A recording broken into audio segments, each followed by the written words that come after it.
So syndication is an SEC-regulated offering.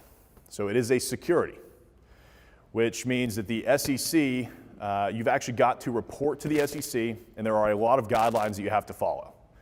So highly recommend before you ever do your first syndication, go out and find a syndication attorney that can walk you through that process, because there are several things that several lines you do not want to cross when it comes to that, because if you do, it could open you up to personal liability for anything that happens on the property, which you never want to have happen, because that could literally and financially ruin you.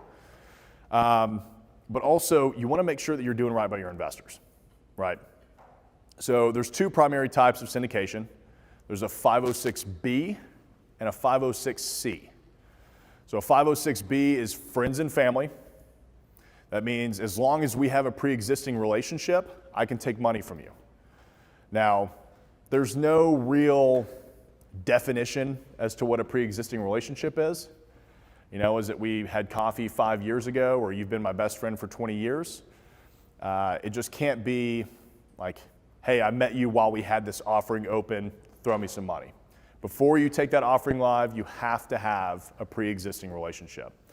So what I do to get around that is every investor, anybody that's potentially interested in investing with me, I get them on the calendar and I keep a record that we have met, right? So I always save their number in my phone. I save, how we met, where we met, make sure that that's on my calendar, whether that's a 30-minute phone call, 15-minute phone call, coffee, lunch, drinks, doesn't matter. I always want to make sure that I have that pre-existing relationship. That's also important for you as well, because you want to know if the person that's going to be giving you money is going to be a total pain in the ass when it comes to this deal, right? Because if they're asking all these questions and you can clearly tell they don't know anything about real estate investing, one, that's not somebody that you should be taking in your offering. But two, they're going to be the person that emails you every week asking what's going on. And I tell all of my investors up front, like, you're welcome to call me anytime, but just understand that if you do that, that's taking away from all of the time that I'm going to be spending on the project making it work, and we will get monthly and quarterly updates out to you as needed, right? So just set it and forget it. It's going to happen. So the important part about a 506B is that you don't have to be an accredited investor to give money to a 506B offering. You can take money, again, from anybody, as long as you have that pre-existing relationship. Now, the one drawback is that you cannot go out and market that offering. You can't share it on Instagram. You can't do a YouTube video about it. You can't do Facebook ads for it. It has to be somebody that's on your email list or somebody that you call, text, somebody that's already in your network.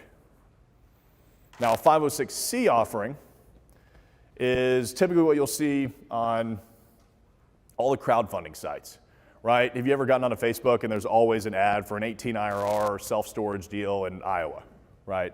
That's what's called a 506C offering. And they're able to market that to you because they can only take accredited investors. Does everybody know what an accredited investor is? Yeah, okay, for the most part. Yeah, so an accredited investor is somebody with a net worth of $1 million or more. And they make $250,000 or they make $250,000 a year, or I think it's $350,000 a year as a couple. Yeah, 200, 300. Okay, 200, 300. I'm sorry? Either or. You don't have to have both. Yeah. Yeah, because somebody can make $200,000 a year and spend it all. So that's what qualifies you as an accredited investor. So I could still take friends and family into those deals. I could still have a pre-existing relationship with them, but they have to meet that criteria. And there are third-party websites out there that verify that criteria for you. I highly recommend, I don't know them off the top of my head, but I do highly recommend using those websites to have their accreditation verified, because then the liability is on them and not on you. And you have no idea if you can verify whether that person's income is true or whether their net worth is true. So I always recommend using a third-party platform to check the accreditation status.